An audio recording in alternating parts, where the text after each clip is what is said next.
Honourable Speaker, and I thank the Honourable Dr. Sari Gobin for that question. Honourable Speaker, as we speak, majority of the medicines that were in short supply due to the chronic shortages worldwide are now all in stock. We've been very blessed, as I've said before, that we are coordinating with our Ministry of Foreign Affairs and also with the freight through Fiji Airways freight, and also through the ships that we're able to connect. Recently, for example, last week we had 8 containers that arrived into the country, bringing much needed stock in which we need. So they are in stock, majority of them as we speak. Honourable Speaker, the other thing is that as a rule of thumb, if you look at the healthcare reports from the previous years, about up to 20% of the population will would utilize a private health service.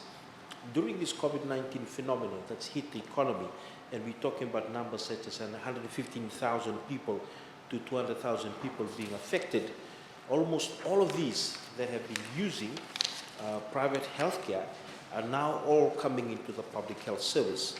And we accept that that is our role to be able to provide a free health service, and we continue to do so. Honourable Speaker, I've said it in our budget response, in my budget response, and I know the Honourable Dr. Ratu Antonio Lalambalavu was not here on that night. You specifically said we must give and we must take. So he was not here. You do not listen and hear what I was saying specifically around the chronic shortages that happen worldwide. And a doctor friend sent me a Facebook posting that he put, again talking about the same things that I was sharing in the budget response. So I would suggest that he look at the hand side and also again listen to what I'm saying today to be able to enlighten him.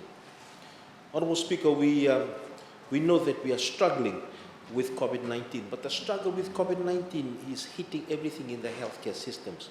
Global supply chains have been disrupted due to the issues around loss of labor and the raw material. So the raw material is as important. And the biggest company, the biggest areas and countries in which this is done is in China and India. The Darwin Journal of Pharmaceutical Sciences in 3rd of July this year outlined the short and long-term effects of COVID-19 and also the supply shortages that are being faced in first world countries and also in second and third world countries, high income, middle income and low income countries. We're all facing it. Honourable Speaker, the global shortages also have resulted in the increase of essential prescription medicines, including antibiotics. And so we've had in place a tender process where we tendered and had our drugs, for example, being supplied to us on a 5-year basis.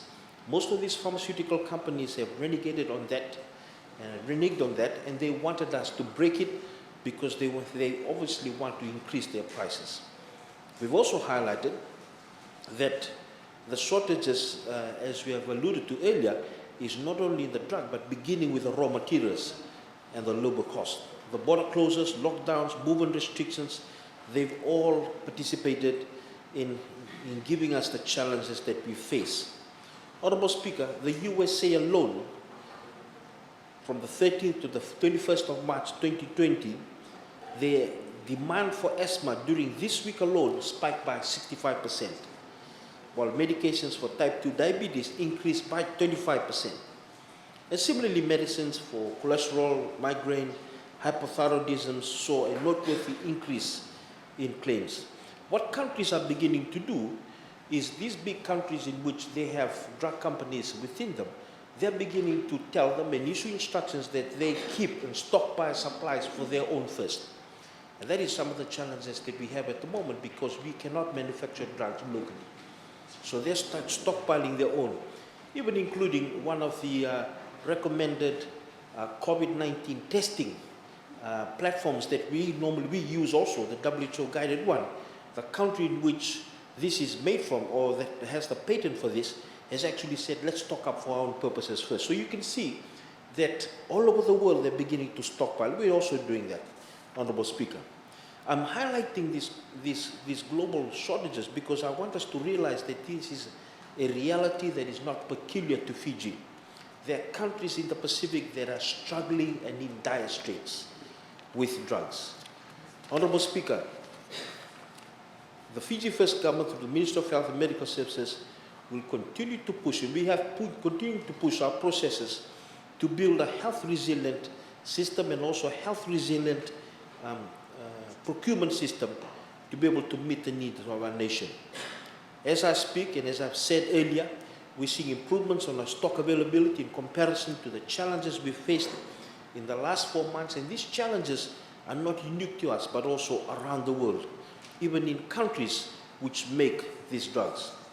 I've indicated in the budget response that COVID-19 has had a negative effect on the supply chain management for medicine, and in mitigation, we have remodeled and are remodeling our supply chain through the development and implementation of a supply chain management reform, which plans to address the service needs and meeting the demands of all Fijians. As you also are aware, Honorable Speaker, we have a free medicine program to further improve the availability of medicines, and there are 142 items in the free medicine scheme. And just last week, the team was in Nambowa, Nassau Toka, and also in Kurusuli, Nitasiri, continuing with their registration. Honorable Speaker, to conclude, COVID-19 pandemic has had major effects on the health sector, the pharmaceutical sector, and also the effect on procurement and also the provision, the supply chain. It is prudent that policymakers, especially those on both sides of the House, have to realize that we have to broaden our sights and not look at issues from a tunnel perspective, but we have to understand the challenges that are there, and this government, as a responsible government, will continue to strive to deliver the health service that our people need during this difficult time.